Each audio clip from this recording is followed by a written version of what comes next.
자, 이번 시간에 알아볼 내용은 저항의 직렬 연결, 병렬 연결의 확장판입니다. 전에 올린 이 영상이 이제 유튜브 전기 이론 영상 중 가장 인기가 좋더라고요. 많은 분들에게 유용한 지식이 되셨길 바랍니다. 이번 시간은 전에 약속했던 이 영상의 3번, 4번에 대해 알아보는 시간입니다. 참고로 이 내용은 기초적인 직렬, 병렬 연결 개념을 알고 보셔야 이해가 되기 때문에 이 영상을 보지 않으신 분들은 먼저 이걸 보고 오시길 추천드리겠습니다. 또한 태블릿에 판서하며 이론을 설명하는 전기판다 시리즈에서도 똑같은 내용을 다뤘으니 좀 더 느린 속도와 차분한 느낌의 설명을 원하시는 분들은 오른쪽 위 추천 영상을 참고해주세요. 그럼 바로 시작해보도록 하죠.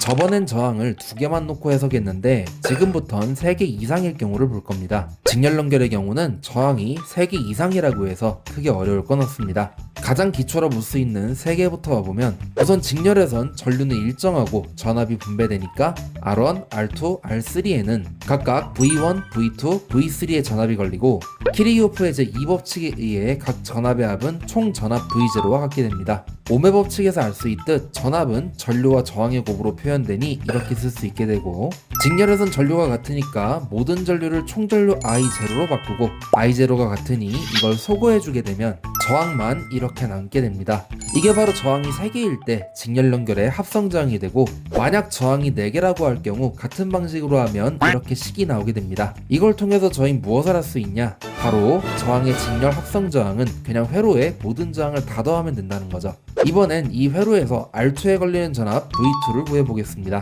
V2는 ohm의 법칙에 의해 이렇게 표현이 가능하고 I2는 직렬에선 결국 전체 연료 I0와 같기 때문에 이렇게 쓸 수 있겠습니다. I0는 다시 ohm의 법칙에 의해 이렇게 표현할 수 있고 아까 R0는 직렬 연결 합성 저항이었으니 이렇게 표현이 가능하겠네요. 최종적으로 직렬 연결에서의 전압 분배 법칙 공식을 일반화하면 이런 식으로 표현이 가능하겠습니다. 직렬 연결에서 어떤 저항에 걸리는 전압을 구하고 싶다면 분모엔 전체 저항의 합을 넣고 분자엔 해당하는 저항을 넣은 후 전체 전압을 곱해주면 되는 거죠. 직렬 연결의 경우는 저항이 여러 개가 있더라도 해석이 제법 쉽기 때문에 이 정도 내용은 외우더라도 크게 나쁠 건 없겠습니다. 그럼 이제 조금 더 어려운 병렬 연결에 대해 알아보자.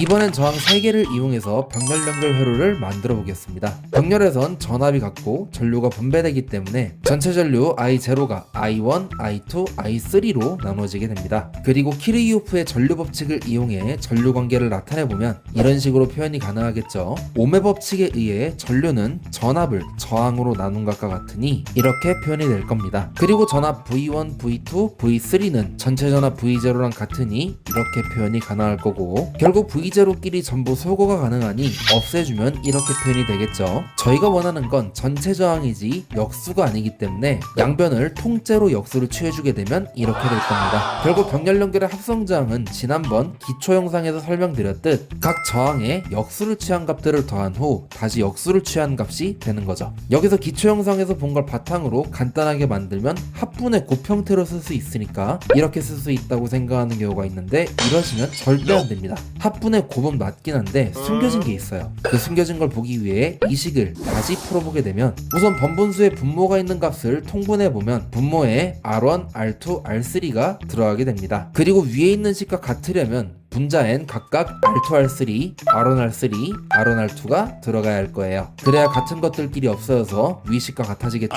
이제 분모가 같아졌으니까 하나로 묶어서 더해보면 이렇게 될 거고 마지막으로 번분수를 분수로 변환해주면 이렇게 만들어질 거예요. 따라서 앞서 썼던 이 식은 이렇게 변환됨을 알 수 있겠습니다. 만약 그렇다면 저항이 4개가 병렬인 경우는 어떻게 될까요? 이것도 역수의 합의 역수 형태로 만든 후 식을 전개해보면 이런 결과가 나오겠습니다. 여기서 이 형태를 말로 풀어서 쓴다면 하나를 제외한 나머지 저항의 곱들의 합분에 전체 저항의 곱이라 할 수 있게 되고 이게 바로 병렬 연결의 합성 저항식을 일반화한 내용이라 보면 되겠습니다. 즉 저희가 앞에서 익혔던 합분의 곱이라는 표현에는 사실 이 부분이 빠져 있었던 거죠. 참고만 하셔도 괜찮은 내용이니까 깊게 보실 필요는 없겠습니다. 저항이 많은 회로의 합성 저항을 구할 땐 계산기를 사용해서 역수의 합의 역수를 구해주는 게 훨씬 훨씬 간결하고 빠르게 푸는 방법이 되겠습니다. 이제 마지막으로 전류분배 법칙도 일반화를 해보도록 하죠. 이 회로에서 이번엔 R2에 흐르는 전류를 알아보도록 하겠습니다. 우선 ohm의 법칙에 의해 전류를 이렇게 표현할 수 있고, 병렬에서 전압은 동일하니까 V2를 전체 전압으로 봐도 무방하겠습니다. 그리고 전체 전압은 전체 전류와 전체 저항의 곱으로 표현되죠. 여기서 R0는 병렬 연결의 합성 저항으로 방금 내용을 바탕으로 생각하면 이렇게 쓸 수 있겠습니다. 여기서 분자 분모에 똑같이 R2가 있기 때문에 수거해서 없애주게 되면 이렇게 표현이 가능해지게 되겠죠.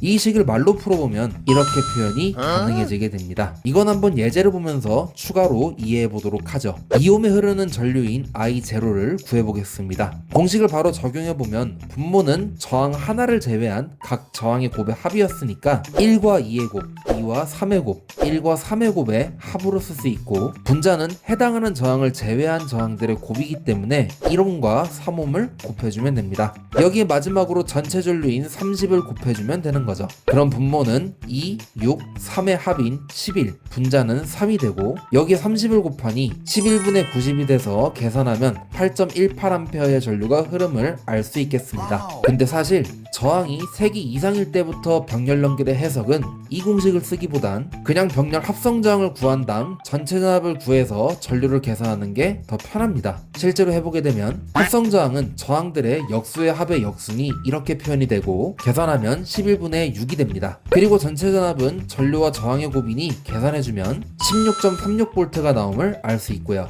마지막으로 2ohm에서 흐르는 전류는 ohm의 법칙에 의해 이렇게 되는데, 2ohm에 걸리는 전압은 전체 전압과 같으니 이렇게 표현이 되고, 최종적으로 계산해주게 되면 8.18A라는 동일한 값을 구할 수 있게 됩니다. 이 방법의 좋은 점은 전체 전압을 구했기 때문에 나머지 저항에서 흐르는 전류도 바로 구할 수 있다는 점이에요. 1ohm에서 흐르는 전류는 16.36A, 3ohm에서 흐르는 전류는 5.45A가 되겠습니다. 여튼 두 방법을 잘 참고하셔서 공부하실 때 많은 도움 되시길 바라고, 다양한 시각에서 문제를 바라볼 수 있는 능력을 키우시길 바라겠습니다. 자, 이렇게 해서 오늘은 저항의 직렬, 병렬 연결에 대해 확장 해석하는 시간을 가져봤고요. 다음번엔 실제 문제에서 잘 활용할 수 있는 직병렬 해석에 대해 다뤄보는 시간을 가져보겠습니다. 지금까지 저는 여유로운 전기생활의 여생이었고요. 다음에도 학습에 도움되는 영상으로 찾아올 수 있도록 하겠습니다. 고맙습니다.